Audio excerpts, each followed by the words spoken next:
Good morning all. Today we are headed to Ossining, New York.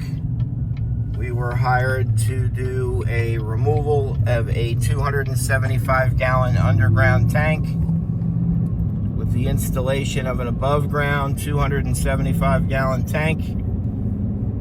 We are on our way to the site. We'll pull in, give you guys an assessment of what we need to do and how the project's going, meet with the homeowner, and start offloading equipment. Okay, we are offloaded. This is our access in. Underground utilities, we've got a drainage line over there. We just had to pull apart this section of fence because we couldn't fit through the gate. So that fence is open. We'll turn. I'm going to sit right here. The tank goes long ways. I'll put my overburden right here. We have to watch for the septic, which is right there. And they're asking for the install to be somewhere in this area. We'll figure out what looks best. Can't really go right over the excavation because it's going to settle, even though we compact it.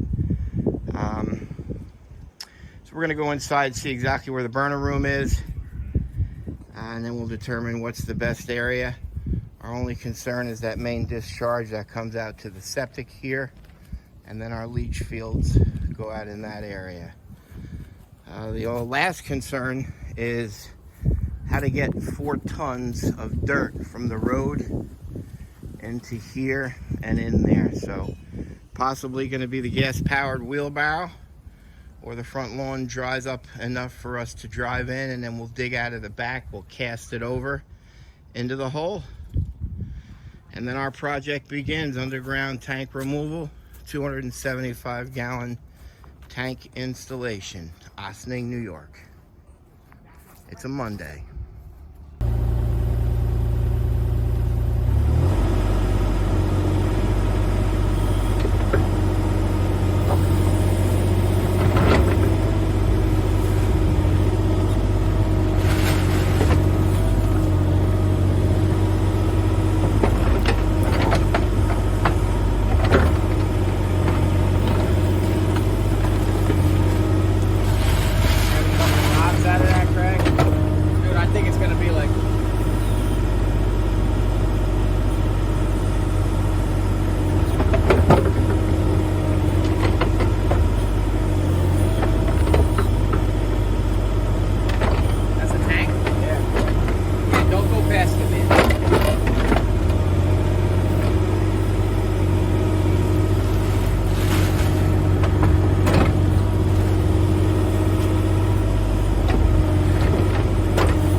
That though, because it's going to be close. So a lot of times with these underground tanks, homeowner says they have a 275-gallon tank buried underground. It's never an underground tank. It's not designed to be buried, and I'll show you in a little while positive proof why it was actually an above ground tank that the contractor buried. Now this tank right here above ground, on a better made tank, this is one with a 10-year warranty, it's a 12 gauge steel. An underground 550 is a minimum of a 10 to 8 gauge steel, so it's much thicker. It lasts longer, dealing with the corrosion for water, but as you can tell, it's got that oblong look like a 275. It's not round cylindrical like a Coca-Cola can, like the undergrounds normally are. And when you come over to this tank, which is an actual above ground tank designed to be installed above ground, this is how I'm going to prove that underground tank is an above ground. Right there, that's a leg flange. So when we pull that other tank out, I'll show you that tank is going to have those leg flanges on it. So we come over here and we've got Craig digging down, setting the blocks temporarily just to get an idea and make sure that each flange hits the center of the block, not the edge. It's got to lie right in the center. And I think we're going to trench over in the back here. We'll move that out of the way. We'll trench the ground, the lines underground, and then we'll punch through the wall into the burner. We're learning today, folks. So there's not a lot of oil down in there to transfer. The manufacturers says right on the tank that you shouldn't transfer fuel, but we understand it. It's set in place. It's beginning to transfer. I've got that clear tube there so we make sure that it's all red going in. There's no sludge. And our drop tube right here has a screen at the bottom of it. So we're going to transfer just a bit of fuel just to get them up and running, and then they can call the oil man. And then Mikey will jump inside, begin to clean that tank, and then we'll pull it.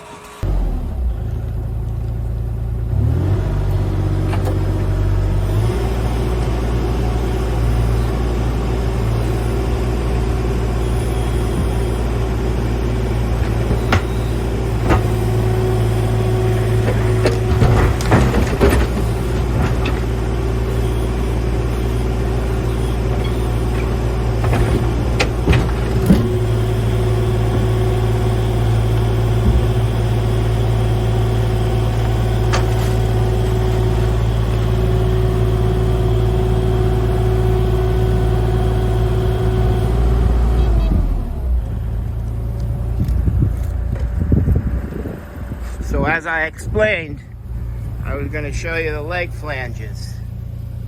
And there they are.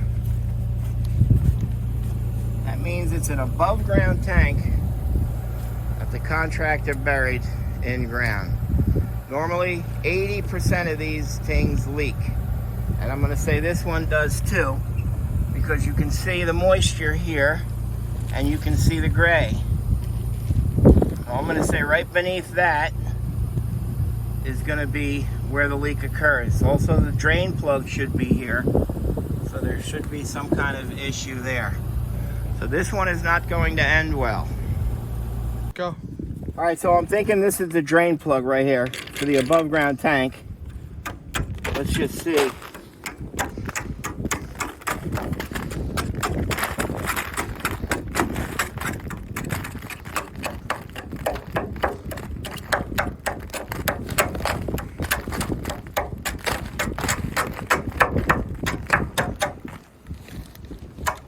There it is.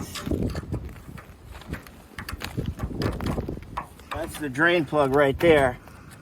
So we'll see if that's leaking or if it's something else right there underneath. But the leak is occurring definitely in this area because that's all contaminated right there.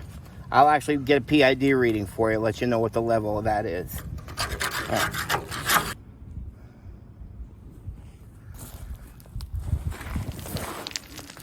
So that drain plug was down in this area here. So we dug a little bit and we saw that the underground septic line comes out right here. When you see that stone, that tells you that the discharge or the footing drain is going to be right in this area. And there it is. So in order to do this remediation now, you got to be concerned of that sewage line coming out and then that footing drain. So since the contamination is this close to the footing drain, I now need to find where the discharge is for that footing drain and then I'll go put a pad at the end of it, or maybe grab a sample just to make sure the oil didn't go into the footing drain out and then leach out off the property. We'll cut and cap those so no water gets in. So after cleaning, sure enough, believe it or not, it's got one little hole there. When you go inside, the light helps you find it. It's got one there, and she's got one down there.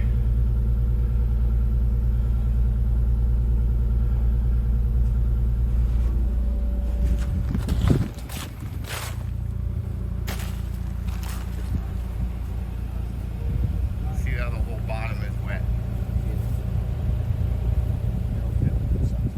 If you got a 275-gallon tank buried in your home, wasn't designed. Got the leg flange. It's an above-ground tank. Give us a call. We'll pull it out for you.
Okay, we are finished here in Otisville. Tanks installed. Legs and flanges are all black pipe, painted Granby gray. All the black pipe up here, Granby gray. Return and suction lines go down the back, and then we trenched it over right about there, and we punched it in through the burner room. The underground tank, it's all compacted in lifts. It did have 2 holes, a little bit of contamination. We took PID readings. The readings came back acceptable. So we're just gonna send those samples out to the lab. We'll write a closure report titled Site Assessment, and that will allow us to close the spill that the state of New York put on this property, instead of doing a full-blown remediation. We've got the fence put back. Hopefully this gate works. The gate works. And here is where we tracked in. We'll rake that with one of our greenies. Head on out. That's that. Another fine job by Tank Masters Environmental.